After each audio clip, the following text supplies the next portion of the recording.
নমস্কার সবাইকে, আশা করি সবাই ভালো আছেন। চলে আসলাম নতুন আর একটি ভিডিও নিয়ে। আসলে নুডলস তো সব সময় তৈরি করি আমরা, ছোটোবেলায় সিদ্ধ করে নুডলস তৈরি করতাম, আজও ঠিক সেভাবেই বাচ্চাদের তৈরি করে দিলাম।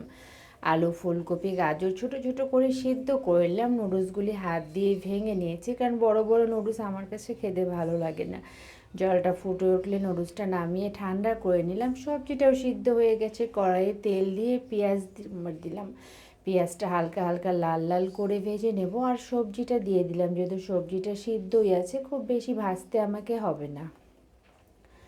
সামান্য একটু লবণ দিলাম, যেহেতু নুডলসে এক্সট্রা লবণের প্রয়োজন পড়ে না, যেহেতু আমি সবজিটা দিয়েছি সেই পরিমাণে আমি লবণটা দিলাম। দিয়ে নুডলসের মশলাটা দিয়ে খুব ভালো করে সবজিটা লাল লাল করে ভেজে নিলাম। ভাজার পরে নুডলসটা দিয়ে দিলাম। বিকেলে কিন্তু নুডলস খেতে সত্যিই খুব ভালো লাগে, আর প্রতিদিন নিজে তৈরি করে খেতে ভালো লাগে না, যেহেতু মেয়েরা বড় হয়ে গেছে প্রায় সময় ওরা তৈরি করে দেয়।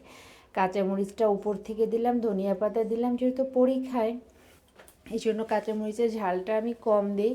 পর থেকে দিলে তেমন একটা ঝাল লাগে না। অন্তরা বলছিল, মা নুডলসে ডিম দিবে না? আমি বলছিলাম না, আজকে ডিম ছাড়া নুডলস তৈরি করেছি। পরে সিদ্ধ ডিম দেওয়ার পরে বলছিল, মা কেমন লাগে? আপনারাও চাইলে এইভাবে তৈরি করে দেখতে পারেন।